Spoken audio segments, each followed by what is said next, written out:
Good morning, everyone. Dr. Christine Smith back for a great interview for you today with nutritionist Nikki Golly about constipation and dealing with your body's inability to detox.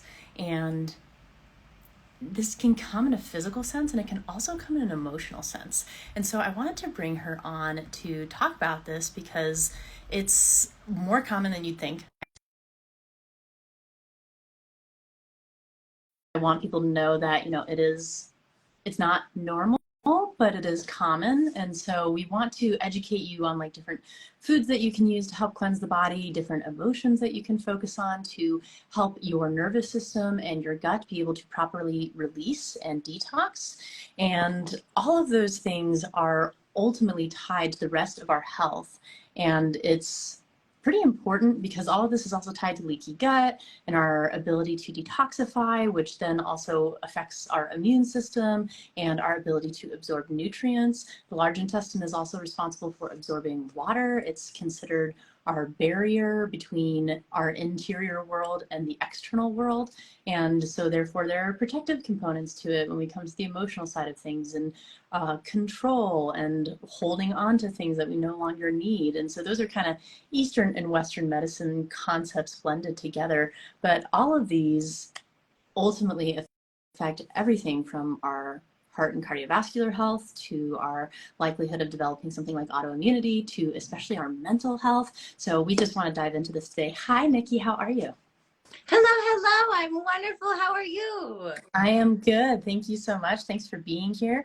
And I was just kind of starting to tell people a little bit about you and just like the topics that we're going to talk about. But I'd love if you could introduce yourself and just share a little bit of your story of how you really came to love helping people with this thing that more people deal with than we think. Yeah, yes.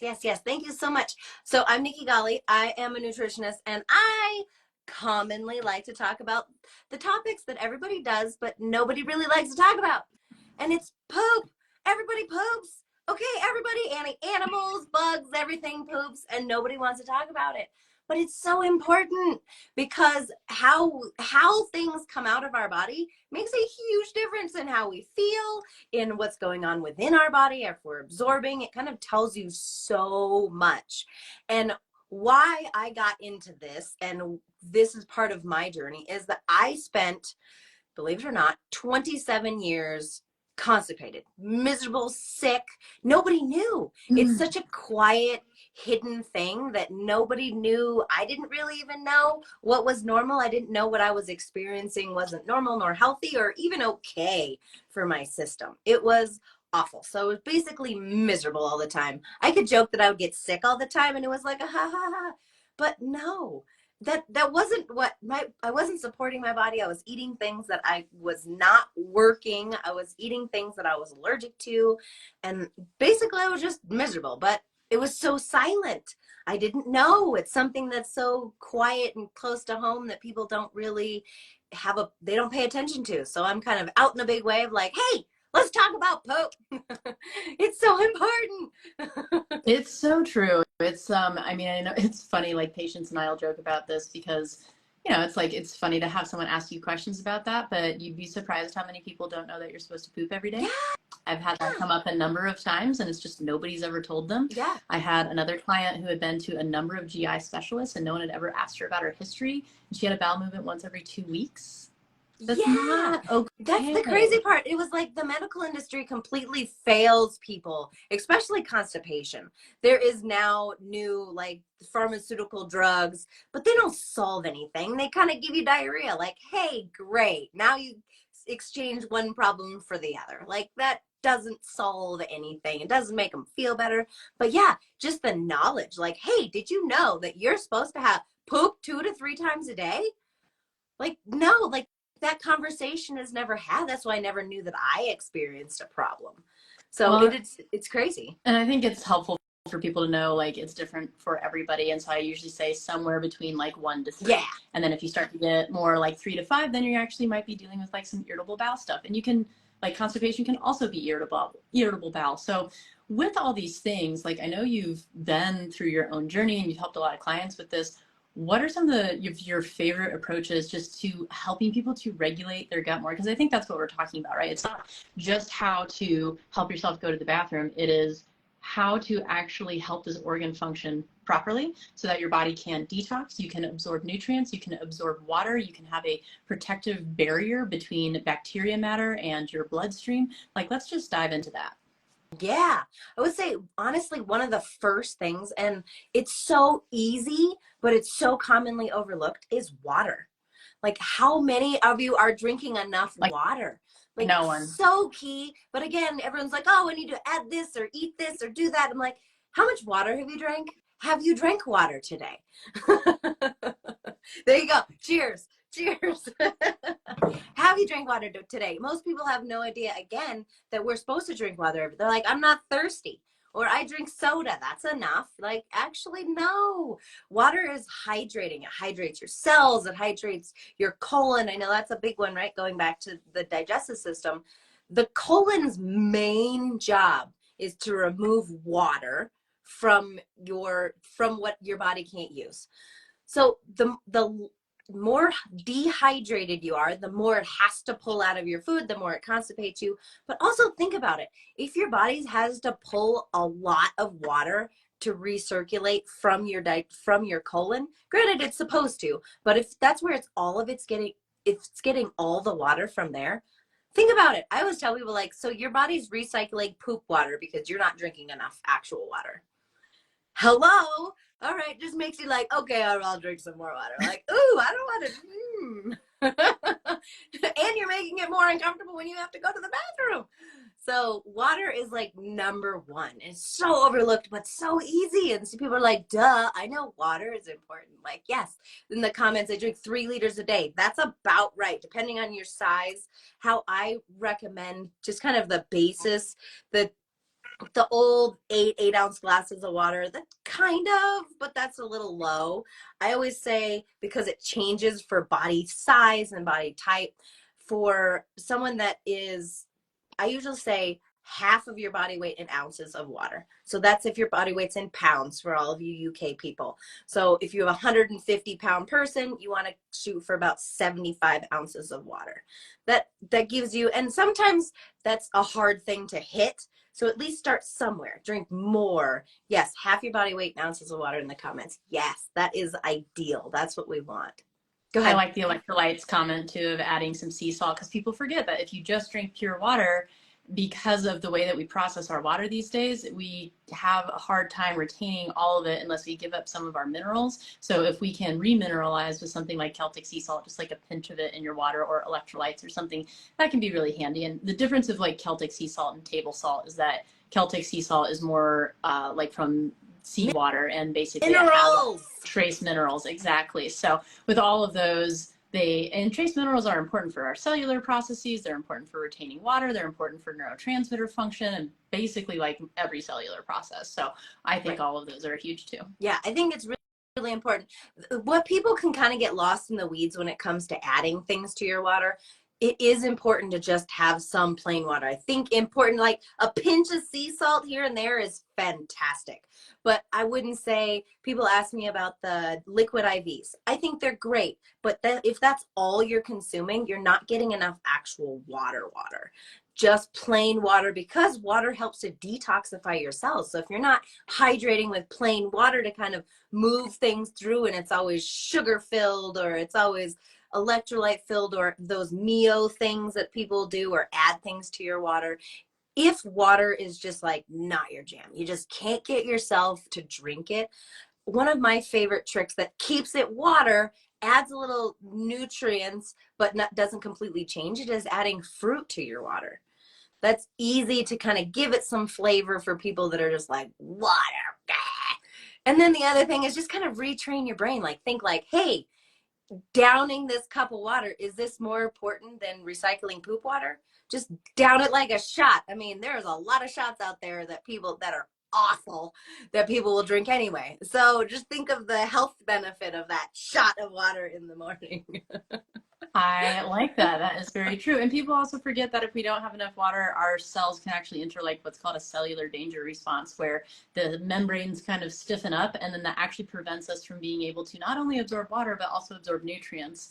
So it's like, we are made of mostly water, like it's this synergistic thing. So I completely agree on that. And then I also think about things for like lubricating the gut as well as moving things through. So that's things like healthy fats and fiber. But I know you also have like some knowledge around, misunderstandings around fiber. So like, what are some other things that you really like? Yeah, fibers are great. If you can get fibers from our foods, so many people will lean on fiber supplements. They get fiber, okay, they go for a fiber supplement. There's fiber in foods. Like, go for the foods best, because the foods that are going to be high in fiber are typically vegetables, fruits, and beans. All of those foods themselves are going to provide nutrients. They're going to provide protein. They're going to provide other things than just fiber. So that is one thing that I highly recommend, is go towards food first. Supplements are fantastic. I love supplements to fill in gaps. But when you can go back and get it in your food, it's going to be far better than anything else, because food, we need food. Food is fuel. Food is things that we necessarily need. We don't always need supplements, but sometimes, the majority of the time we need certain things here and there, and kind of things to fill in the gaps, which I think are really important. But always people go towards fiber supplements. I get that all the time. But then my next question, or my question going back to number one, is water. Like, if you're taking a fiber supplement and you're not hydrated, it's going to have the opposite effect of what you want it to. It's going to stop you up, or it's going to cause issues and kind of just stay in your stomach or cause bloating. And some fibers too are pretty strong, like psyllium husk. It's not a bad fiber, but it's strong. It's like think of like an oat bran. It's like the outside psyllium. It's really hard. Your body doesn't break it down at all. It's kind of that roto-rooter effect in your system, but it's it's kind of harsh. When you can eat like an avocado, which has your healthy fats, that has a lot of fiber, and it kind of fills you up. It's got protein. I mean, it gives you that satisfaction, and it's less harsh of a fiber. Believe it or not, avocados have a ton of fiber, as well as blackberries and blueberries are like my favorite, like go-tos for pack full of fiber. Think of all those seeds. So those are more fun, essentially, than doing a psyllium husk in water that gets thick and is hard to drink. It's like, but if you have to, then do it. But go back to food when you can. Well, and there's ways that I like to help people just like incorporate it throughout their life, right? Like, so like papaya and kiwi have enzymes that can also help break down stuff in your gut. And then you can include, fibers, things like psyllium husk in like baked goods that you make. And, Yes. The other thing that we can dive into is like the baked goods I make these days are usually made of like nut flour, flax, and like some kind of fiber, and maybe like a sweet potato or a banana. So there's ways that you can make baked goods that are actually beneficial and relatively healthy for your system versus our traditional sense of like using wheat flour and a bunch of sugar and all that stuff. Yeah. So I know like some of this can be really confusing for people, because like, yeah, beans are great. They have protein, they have fiber. But if you're dealing with something like SIBO, which is small intestinal bacterial overgrowth, or other gut conditions, or you are really inflamed in your gut, or you've been dealing with leaky gut and you have food sensitivities that you don't know about, like you were describing, this is where people have to kind of modify and learn how to listen to their body. So let's just kind of throw that in there for anybody where they're like, I've done all these things and I still feel terrible. Yeah. It's like, well, this is why we do this kind of stuff, is because we both see people who have sensitivities where something normal that's a completely good food isn't working for them. So like, what are some of the things that you've seen in the realm of really needing to customize the approach for people? I would say one of the big things for a lot of people as far as allergies, it's not fun, and I'm sorry in advance, but And I'll get to the question from sensitivities versus allergies too, because I think there's a misconception around that. The sensitivity versus allergies? Yeah, you can. Yeah, sensitivities is like a lower level of allergies. I would say sensitivities, you usually become sensitive for a certain, become sensitive a little bit, and then the more you eat it, not pay attention to what's going on, it can actually cause more antibodies to build up within your body, and then it's an allergic reaction. That's from my understanding. It's two different kinds of antibodies. So an allergic reaction is usually IgE antibodies. That's like when you need an EpiPen. And then a sensitivity can be like an IgG or IgA reaction, which IgA is like the mucosa and the gut lining, and IgG is like something that you've had for a long time. But she's completely right that when you've been dealing with this for a little while, it can build up. And I saw someone ask, like, is leaky gut the same as diverticulosis? Yes. They have similar components where it's like diverticulosis is like a stretching and a loss of integrity of the gut lining, and you create this pocket where food and bacteria and debris gather. But when you lose the integrity of the lining, leaky gut is usually there and involved because it's the same concept. It's true. But I'll let you dive into all that. Usually it's farther up in the GI, like, right? Leaky gut is throughout your entire intestine. So one of my favorite examples is like, hey, so say you twist your ankle and it swells up. So that same idea happens within the gut, and that's what leaky gut can be. So think if you twist your ankle, it swells up. Why it swells up is it because it allows your body to heal, allows more white blood cells to go through and kind of fix the problem. But when it's in your gut, it happens slowly, so it kind of swells up so your body can heal. But then we don't pay attention, so we're continually eating the same foods that caused the reaction in the first place. So then it's over and over again, and then leaky gut, think of like open, like it's swelled up, right? The more it's swelled up, the more then particles of food can get through into your bloodstream. Just so you know, particles of food are not supposed to be in your bloodstream. It's supposed to be just carbohydrates, proteins, fats, and then vitamins and minerals. There shouldn't be food in there. So when then food gets into your bloodstream, your body starts to create antibodies against that food. And the longer it takes, then it has more and more reaction. And then all of a sudden it's like, whoa, I have an amazing allergic reaction, or I have celiac disease. Like most people that I've talked that have been diagnosed with celiac have been bread lovers for many years and didn't really pay attention to the slight symptoms and notifications from our body. Then it was like way out of proportion.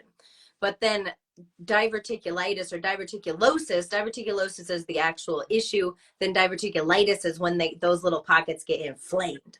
And that's when you go, oh my God, I think I'm going to die. And you end up in the ER. Probably if you kind of slow down a little bit and listen to your body, it's usually talking to you. But one of the things that I have kind of created, I don't talk about cancer a whole lot, but I talk about digestion in the colon, and it is scary at the rate of colon and rectum cancers that show up because of digestion issues and because of leaky gut and because of basically not paying attention to what's coming out of our body.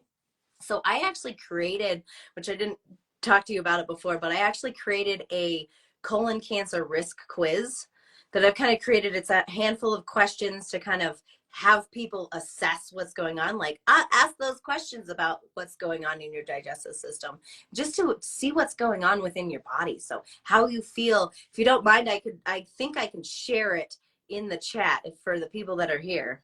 Yeah, absolutely. I think so. I think that works. Let me know if I don't know, on Instagram, we can also click stuff. We'll put it in the comments afterwards for people. So feel free to check that out afterwards. And yeah, it's a great way to start asking questions, because you'd be surprised, like when someone asks you the right questions, you'd be surprised how much you can figure out. It's just a lot of people don't ask the right questions. Exactly. I had a client that took the quiz recently, and she was like, your quiz was more thorough than my doctor usually asks me. And I was like, yeah, this is important, because doctors don't ask is the reason why I do this. Is because it's a need that so many people have issues, but nobody knows. Yeah. Like, please help yourself. And just the most important thing you can do is assess what's going on in your digestive system. Because if you're eating a bunch of food and if you're not pooping, there's a miss in there. Or if you're eating a bunch of food and you're going to the bathroom 5+ times a day and it's not a good consistency. So going into consistency, sorry for the mental picture in advance, but I always tell people it's like soft serve ice cream. If you can, it easily comes out of the body, flush it down. It doesn't fall apart when you flush. Like, those are important things just to assess what's going on. That is normal. So soft serve ice cream, ideally 1 to 3 times a day, or 2 to 3 times a day, once minimum. Once is fine for a lot of people, but at least once a day minimum. Yep, I agree with that. And I think, people forget just how important it is health wise because of the detox component. So if I'm working with a client and they're, struggling with other health issues, everything from fatigue to gut stuff to headaches to brain health to emotional things, I look to the gut first, because the other thing is, like, even if you've had like a mold exposure or you've had some kind of weird toxicity and we need to detox your body, or it's like, it's kind of a fad these days to do like a parasite cleanse or a liver cleanse. If you're not pooping every day, like, you don't want to start pushing detox because you can actually hurt your body. So if you like, there basically, I talk about detox in 3 phases and you have to go backwards. Phase 3 is releasing your stool. Phase 2 is your body actually making things water soluble so that you can put it into the gut so it can be released by the stool. And phase 1 is starting to take toxins out of the tissue and transform them to start this process. So if you start phase 1 and phase 2 and 3 aren't working, you literally toxify your body more. And I think You that's reabsorb. Yeah, exactly. Yes. If you're not releasing it, you're just going to reabsorb it right back through your gut. So it's like, these things are super important. And the other component that I think is huge to talk about that isn't addressed enough are some of the pieces around, like, your nervous system and your ability to actually send the signal to the muscles so that they can do their job, move things through, and release. And some of these things that are tied into the nervous system can be our emotional health and our level of stress. And Eastern medicine looks at the responsibility of the colon as releasing what we no longer need. That can also be emotional, and it's tied into the metal element, which has to do with grief and control and being overly controlling and not flexible in your environment. So these emotional things can be tied in to the other physical things that we're doing. And this is how we really create holistic care. But I'm curious, like, in your work, how this type of thing has come in. Yeah, emotion, stress. I talk about stress a lot in what I talk about, because you think about, there's your sympathetic nervous system, which is your stress. That's going to save you from the saber-toothed tiger, and yay. And then there's your parasympathetic nervous system, which most people, it's like that quiet mouse that nobody really knows about. So they're important. They're like a teeter-totter. If you're stressed out all the time, your body's trying to protect you. The problem is, nowadays, and I know you're a proponent of Dr. Joe Dispenza, which I absolutely love, and he talks about this too, but that if you're stressed all the time, and now that stress is not a saber-toothed tiger, that stress is your in-laws, your husband, your children, your work, your drive, your commute, like anything keeps us in that stress. So this parasympathetic nervous system, the one that's turned off for most people, is also called rest and digest. I'm going to say that again: rest and digest.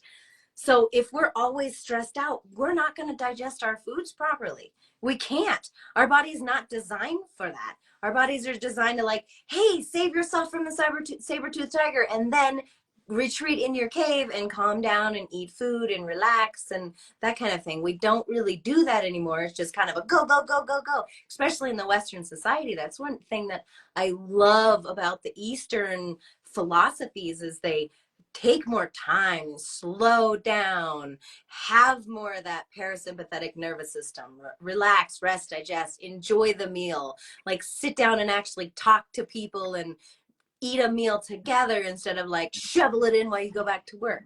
Like, those are things that we could pay attention to, because the more stressed out you are, the worse your digestion is going to be. It's just the fact. We're really not meant to be in stress all the time. And that's why so many people's bodies are breaking down. And that's one of the reasons why I know you and I both are followers of Dr. Joe. He talks about calm the nervous system down. Like, there's lots of different tricks and things that you can do. But emotions, you mentioned emotions. Emotions are one of the best things to just allow. Everyone's like happy, and that's great. Those are amazing emotions. But sadness, and so emotion, it's energy in motion. So the more energy you have in motion, the better your life is going to be, essentially, from my understanding. Obviously, you don't want to be crying all the time, but if you're crying all the time, it means you haven't cried for a very long time, and you need that emotional release for a little while to balance out. So that's the other side of that coin.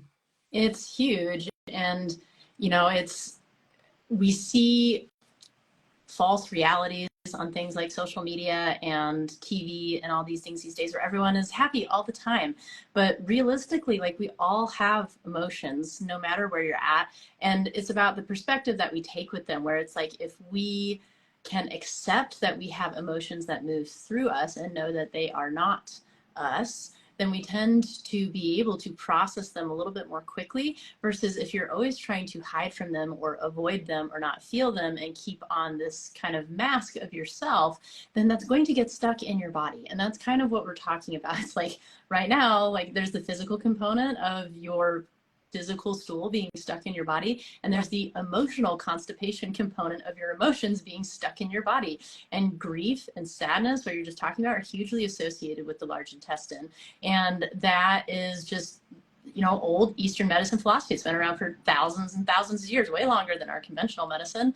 And so when we can start blending these things and learning how to work with them, which, you know, like, we're talking about meditation. For anyone who's not familiar with Dr. Joe, we're talking about Dr. Joe Dispenza. He is doing tons and tons of research on this stuff. He's even shown that novice meditators in 1 week completely alter their microbiome from meditation alone without even changing their food. Crazy. And we haven't even dove into the microbiome and, like, the need for probiotics and making sure that you actually have the right ratios of bacteria growing in the gut, which is basically this rainforest and ecosystem inside of us that not only helps us to process our environment, digest our life, but also contributes to our neurotransmitter function and our brain function and our happiness. And if your gut is inflamed, most of our serotonin comes from our gut.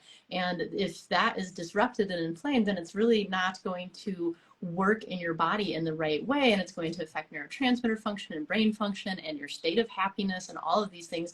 For years, I had no idea that I had gut issues and leaky gut because it didn't show up in my gut. I had normal bowel movements. That wasn't how it showed up. It showed up in my brain and in my skin. And your skin is actually also an extension of your brain. They really come from the same place, called the ectoderm in embryology. So just know that, like, if you're having skin issues, because I know you talk about this too, just remember, outside skin, inside skin, same skin. Like, your skin here goes into your mouth and it's just an extension all the way through your body. Yeah. So it's all epithelial tissue. And these are very representative of what state your body is in, because if you can't detox, your skin is an alternate detox pathway. Your body will start pushing things out there. Not to interrupt, but they say your skin is a window to what's going on inside. So you're having people come to me and like, oh, I have like all this acne or that kind of thing. I'm like, it's just a window to what's going on inside. I'm sure there's a lot more things that are causing issues within your gut. You just don't see them.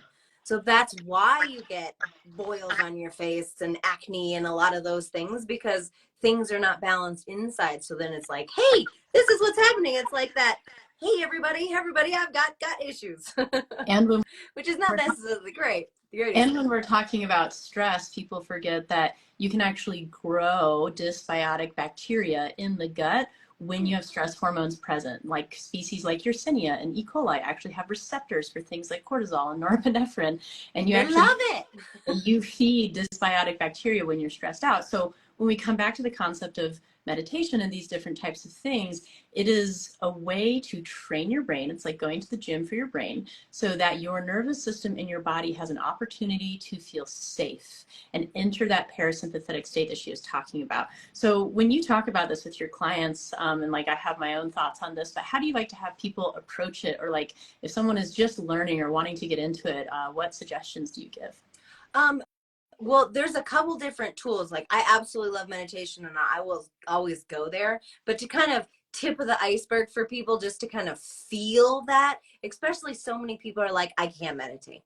It doesn't mean you can't meditate. It just means you haven't practiced meditating. That's really what it is. I thought I couldn't meditate, and I was like, why would I want to sit there when I can do other things? I can do a moving meditation. I can do other things that moves my body. And then I realized, and you kind of study a little bit more, how powerful it is to just sit there. And it's really about being conscious of thoughts, instead of like, am I thinking or am I being thinked? Like, is it constantly happening? Is there things going that I have no control over? And that's kind of that mental gym to just control that thought. To actually have no thought is practice. It's not something that's like happens right away. It's like, oh my God, like, no. Give yourself like 10 minutes of just being conscious of catching those thoughts and saying, okay, not right now. Like, oh, I have to do, oh, no, not right now. Oh, yeah, no, I don't have to do that right now. Just sit here. I don't need coffee. I don't need to check my social media. I don't need to go to the bathroom like 10 minutes. You're not going to die in 10 minutes. Like, just give yourself that moment. But to the tip of the iceberg, to go back to that, one thing that I've done that has worked really well for people that you can do it in 2 minutes and make an impactful difference is focusing on your breath. So using breath tactics, breathing in or breathing out longer than you breathe in. That's a way to tell your body you're safe. That's one trick. Also, box breathing. I've been doing a lot with box breathing lately. And box breathing, it's like breathing like a box. So you breathe in, then you hold it, then you breathe out, and then you hold it. So it's like a full box. And in doing that, you can't really be stressed out because you have to focus on your breath. It's not an automatic system. And then holding your breath your body goes, well, I'm not outrunning a saber-toothed tiger because I couldn't do that while holding my breath. So doing 2 minutes, like I'll do with a client, like let's just set a timer, 2 minutes, and kind of count it out. It's also called tactical breathing. The Navy SEALs use it when they're in training and they're having to like save somebody's life. It can kind of regulate your system to not go, oh my God, because the more we panic and the more higher our breath gets, the worse our brain works. It's really, there is no way around that. Your brain doesn't work well if you are hyperventilating, if you're not there. So just breathing like a box, like you can do it in 2 minutes and notice a huge difference. But going back to meditation, I think both are really, really powerful. But box breathing in the short term, if you're freaking out or really something's happening, like, oh my God, you got a 911 call kind of thing, the box breathing is a fantastic way to calm yourself. When you get a 911 call, meditation, it's not going to happen. Let's just be honest. But when you get up in the morning, it's starting your day with training your brain, just like you train your body, is so powerful for so many things on so many levels. And there's so many ways to get creative with it. There's a couple of things that you said that I really liked. And like one of them is you were talking about breath helping with it. And people forget that in Eastern medicine, the lung and the large intestine are both the metal element. They have a lot of similarities. And so that's considered that the lung is our intake and the large intestine is our output. And so when you're using breath work, it's actually quite related to your large intestine. The other thing that you were saying is like, you know, people find it really hard to just sit in meditation, and there's moving meditations. There's like so many different kinds of meditation. I simplify it by saying it's coming back to yourself, being present, and allowing your body a chance to feel safe. You can choose to do that in a lot of ways, but one of the interesting things about meditation, like Dr. Joe does, which he has tons of research to support, is the idea of it is sitting in a state of releasing your mind. And like I like to say, like it's like a bodily function, right? If your body needs to void waste, you need to void waste from your mind as well. And so it's this chance to release everything from the mind and actually let it sit in a state of peace. And when we come to this place of nothingness, like when you get practice at it, you're kind of forgetting that you have a body. And when you start to go into quantum physics and the components of our biofield and things like that, when we forget that we have a body, we actually enter a higher vibrational state, especially when maybe we're focusing on the sensation of love or gratitude, and it actually kind of changes your frequency. It's a little bit difficult to get to that state if your body is moving. It takes some practice, and you certainly can do it, but they're kind of two different things. Like they're both beneficial in their own way. I recommend both. Dr. Joe also does walking meditations and things like that. But there are differences to sitting still and letting yourself forget that you have a body. It can actually really shift your nervous system and shift how your body is functioning simply because you've given it a break from performing. And you're letting it actually rest. And so just some of the concepts behind this is go for it. It sounds like you have there was a question in the chat. She said, is prayer the same thing as meditation? And what I would say to that is prayer is the sending out. Like you are asking, you are thinking about what you're grateful for, thinking about what you want to come back. And meditation would be listening for the answer. That's how I would change that. So yes, but no. You could really powerful if you're a prayer to pray and then sit in meditation and hear God's response, hear the universe response to you. I think that would be a really good way to think about that. I really love how you said that. And I guess I would also think of it as like not only listening for a response, because then we have an identity and we're still focused on ourself as a separate individual, but listening in the sense that you forget about the self and you just are that thing that you're listening to.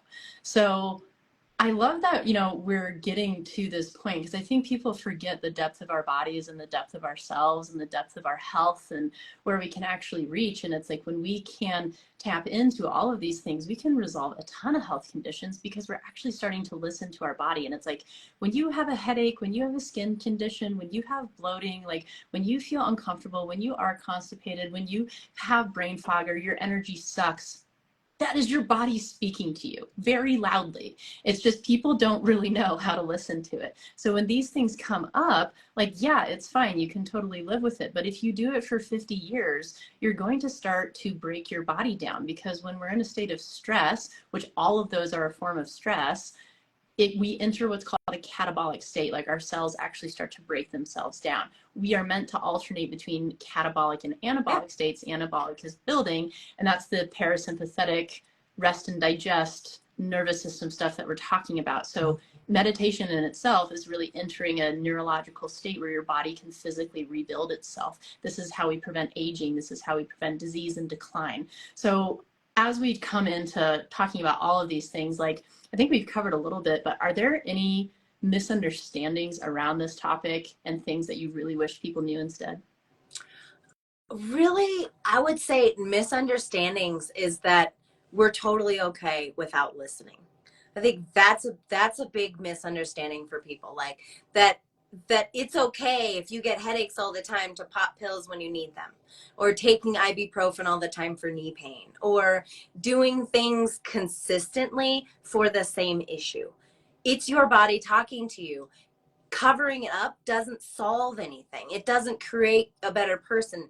Because believe it or not, when your body's talking to you, say a headache, if you just pop a pill, like, okay, great.